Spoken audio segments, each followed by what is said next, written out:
नाम बड़े और दर्शन छोटे, ऊंची दुकान फीके पकवान, ये क्या हो गया हाथी के दांत, खाने के और दिखाने के और। बात करेंगे किचन विद आमना के ड्रीम केक के हवाले से, और साथ ही साथ शबाना जी के लॉन्जी के क्या वो कैरी की जो लॉन्जी है उस पर बात करेंगे।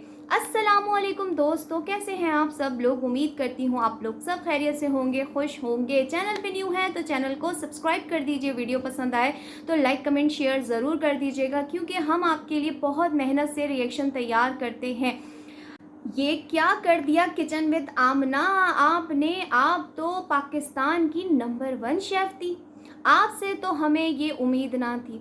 लेकिन दोस्तों एक बात आपसे मैं पूछना चाहूँगी, क्या ये इनकी पहली ऐसी डिश है, पहली ऐसी रेसिपी है जो ख़राब हुई है? इससे पहले ऐसा कुछ नहीं हुआ था? क्योंकि दोस्तों मैं इनको फॉलो नहीं करती कुकिंग के अकॉर्डिंग, क्योंकि जितनी भी इनके व्लॉग्स आते हैं, इनकी फैमिली के व्लॉग्स आते हैं किचन विद आमना के, मैं वो देखती हूँ, उनको फॉलो करती हूँ, उस पर रिएक्शन देती हूँ। कल मेरे पास एक कमेंट आता है जिसमें उन्होंने मुझे बताया कि आप इस टॉपिक पे जाके देखें, बात करें कि ये है हमारे पाकिस्तान के नंबर 1 शेफ़, ये है किचन चलाने वाली हमारी किचन विद आमना, कि जिसने ड्रीम केक के नाम पे ड्राई केक बना दिया।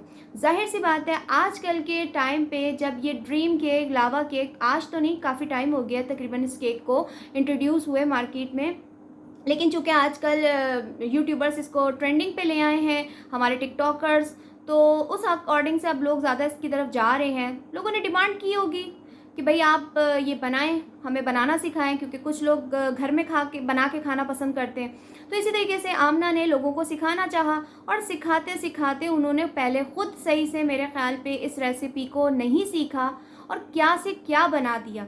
ये लावा केक मैं आपको यहाँ पे पिक्चर्स दिखा रही हूँ, जिसके अंदर से चॉकलेट का लावा निकलता है। ये चॉकलेट लवर्स जो हैं बहुत ज़्यादा लाइक करते हैं। इसके अंदर चॉकलेट की जो लिक्विड होता है वो भरा हुआ होता है, इसके अंदर नीचे लेयर होती है। मैंने इसको सिर्फ खाया है, मैंने इसको बनाया नहीं है, क्योंकि I am not a chef. Pakistan के ये सबसे पुरानी शेफ़ हैं जिन्होंने यूट्यूब पे आके अपना किचन विद आमना के नाम से इन्होंने चैनल बनाया था, और इन्होंने बहुत अच्छा यानी स्टेप उठाया था, बढ़ती रही, आगे बढ़ती रही, रेसिपी शेयर करती रही। इनका चैनल जो है माशाल्लाह ग्रो कर गया, मिलियन में व्यूज़ आ गए, मिलियन में सब्सक्राइबर हो गए। इनको यूट्यूब टीम ने प्ले बटन भी दिया, और इसके अलावा इनकी गूगल पे भी हिस्ट्री वगैरह जो बनाई जाती है, इनके उस पर फिल्म बनाई जाती है एक शॉर्ट, वो सब कुछ इनकी शूट हुई, सब कुछ हुआ, और आज तक इनका किचन विद आमना चल रहा है, जिसको बिलाल शूट करता है, इनका भाई। तो यहाँ पे ऐसा क्या आमना जी आपको इतनी इमरजेंसी थी इस केक को बनाने की? जब इंसान एग्ज़ाम देने जाता है तो पहले उसकी तैयारी करता है, जब इंसान कहीं पे प्रेजेंटेशन किसी काम की देने जाता है तो पहले उसकी तैयारी करता है। तो आपने क्या तैयारी की? आपके देखने वाले जो सब्सक्राइबर हैं वो आपसे नाराज़ हो गए, और सब्सक्राइबर ने इनकी अच्छी खासी छितरौल कर दी। अब यहाँ पे मिसाल ऐसी दूंगी कि अगर माशाल्लाह से टीचर ऐसे होंगे तो फिर स्टूडेंट क्या निकलेंगे। जाहिर सी बात है कि आप लोग हो गए, मैं हो गई, हम जैसे कि शेफ़ अगर नहीं हैं, हम कुक नहीं हैं, हम लोग कोशिश करते हैं कि जैसे न्यू न्यू डिशेस आती हैं तो हमारे ये जितने भी शेफ़्स होते हैं, कुकिंग एक्सपर्ट्स होते हैं, ये हमारे साथ डिफरेंट डिफरेंट जो रेसिपीज़ होती हैं वो शेयर करते हैं, और फिर हम उसको ट्राई करते हैं अपने घर पे।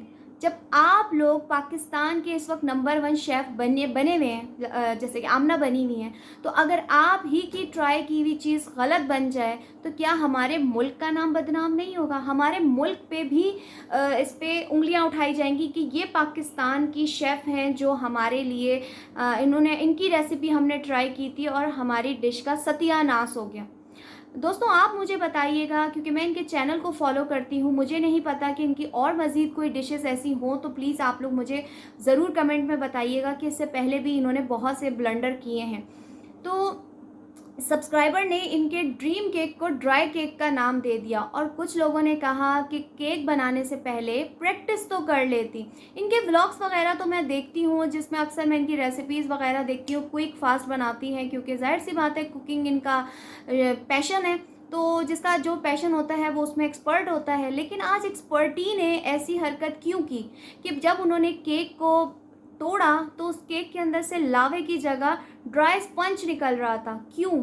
मतलब पाकिस्तान का क्यों आप इमेज ख़राब करने पे तुले हुए हैं? ऐसे बहुत से हमारे व्लॉगर्स भी हैं जो पाकिस्तान का नाम ख़राब कर रहे हैं, जो कुकिंग के चैनल को खोल के बैठे हुए हैं लेकिन उनको खुद कुकिंग नहीं आती। अब चलते हैं कुकिंग विद शबाना के ऊपर बात करते हैं कि शबाना आंटी ने अभी रिसेंटली एक कैरी की लौंजी, आम की लौंजी बनाई उन्होंने, और ये डिश जो है राजस्थानी इंडियंस ये लोग ट्राई करते हैं। मतलब पाकिस्तान में ये इतनी नहीं फेमस, ये जो है इंडिया की या राजस्थान, इंडिया के जो शहर राजस्थान है ये वहाँ की डिश है।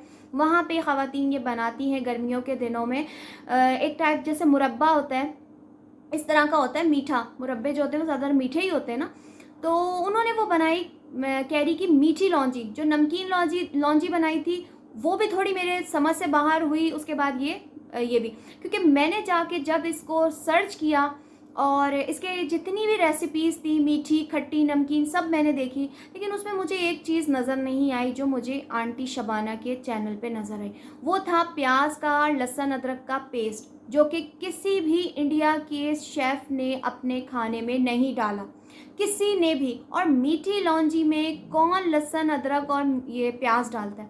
वही बात करूँगी कि जब आपको खुद कुकिंग नहीं आती तो आप दूसरों के उस्ताद क्यों बनते हैं?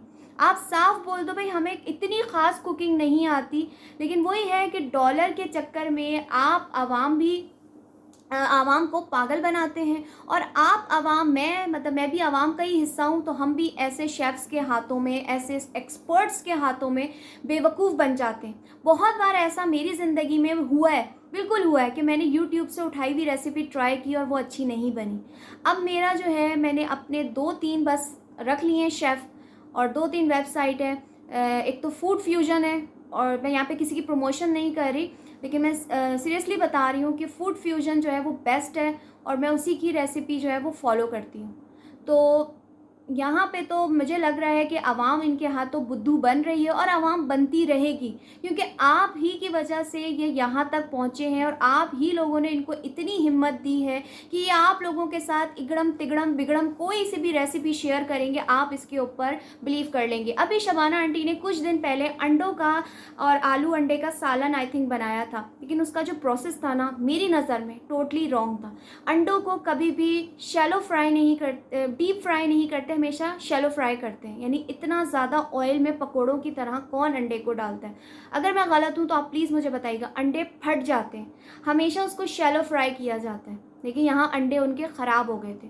उसी तरीके से कि जब अंडे आलू का सालन होता है, उसमें आलू बॉईल करके नहीं डाले जाते, बल्कि उसी मसाले वाले ग्रेवी में आलू को पकाया जाता है और उसके बाद अंडे डाले जाते हैं।